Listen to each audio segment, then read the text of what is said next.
effect of China's ride-sharing app Didi delisting still being felt. The stock plummeted after announcing Friday plans to pull its shares off the New York Stock Exchange. This could just be the beginning of Chinese tech companies being forced to abandon overseas listings as tensions between the world's two biggest economies continue to mount.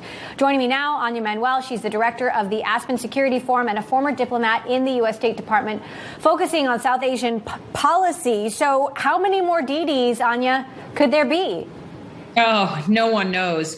You know, a congressional commission estimated this year that there are 250 Chinese companies that have a total of 2.1 trillion shares trading on U.S. exchanges. And this tech decoupling shows no sign of stopping. So Didi is first, but it could be that some of the other 8 big ADRs, American Depository Receipts, that are listed in the U.S. are next. How much do you think this really has to do with Chinese national security?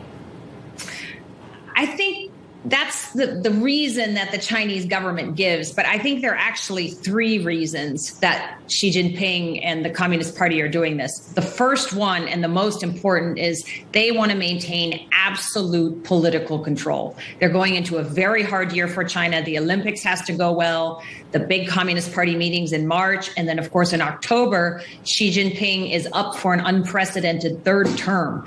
So they need absolute quiet, unpolitical dissent. And I think that's why you're seeing these sweeping data security laws that, you know, caught up Didi, Tencent, lots of others. No approvals for online games, limiting gaming, crackdown on Chinese education companies. That's really the number one reason. National security, as you said, I think is a second reason. And finally, I think Xi Jinping, understandably, he's got this new push about common prosperity. He's worried that some of these internet billionaires have earned too much money and it's really affecting the Chinese system. So that's why you suddenly see Chinese tech companies giving billions to charity and other. But I think those are the 3 reasons that you're seeing this decoupling. But does it all then supercharge, you know, this race to decoupling? And what does it mean for U.S.-China relations after that? Are we in the middle of a giant Cold War, to use a very dramatic term?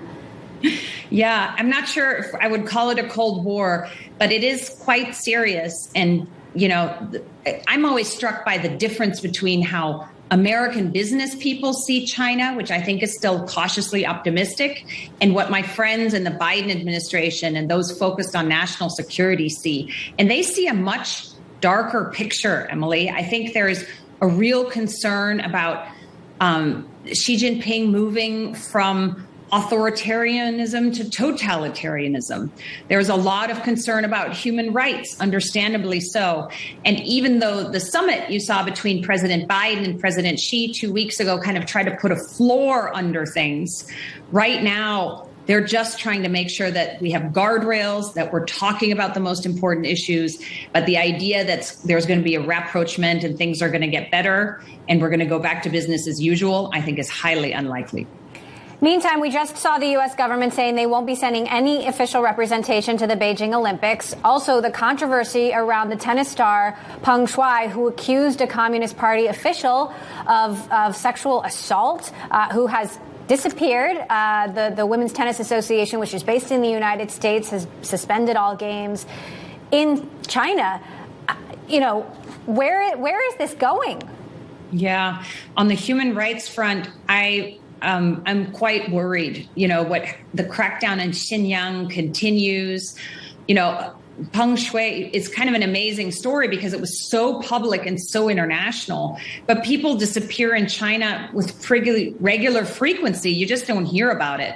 You know, one of the senior editors of one of the big Chinese papers, Caixin, suddenly disappeared a few months ago for some mild criticism of a Chinese film. I don't know if he's back yet, but this kind of stuff happens, unfortunately, a lot in this regime, and it just doesn't hit the front pages the way it did with the tennis star.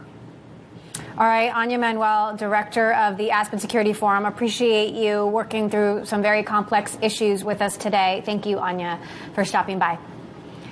Coming up.